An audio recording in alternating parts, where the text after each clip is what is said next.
Hey, this is Todd with Baseball Think Tank. Here we have Benny. So we'll watch these through a couple times. So Benny, on the left, you have the before. So this is when we're just getting started.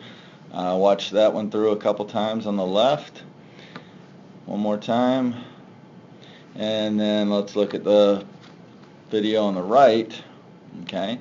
So just from a naked eye, we see obviously a much better intent, a much more explosion on the video on the right.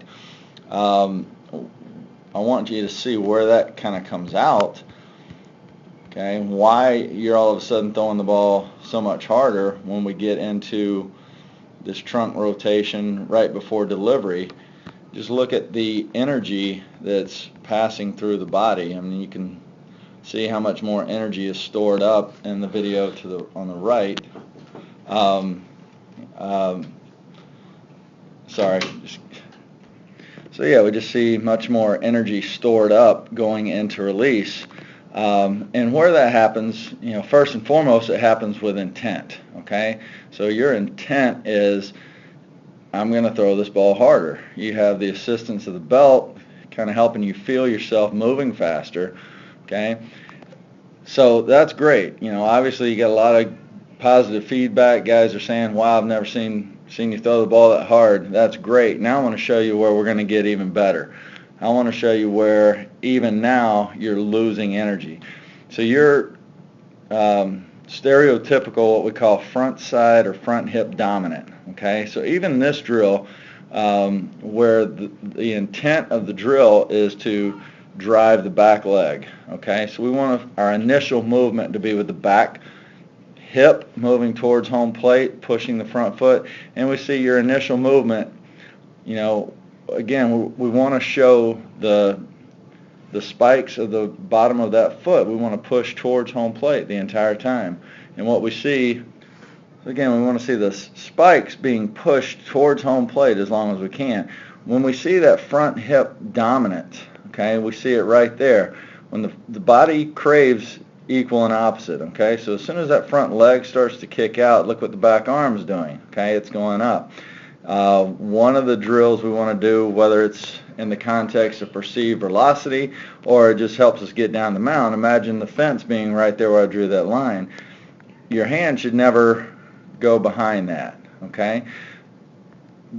You're close, okay, but I would say, imagine if we can get more power coming out of that back leg. By the time your hand gets down, it's going to be all the way up in this area. Okay, that's how much further you could be down the mound, which is just going to add, the hitter is going to perceive the ball coming in faster because you're going to be releasing it closer to the hitter.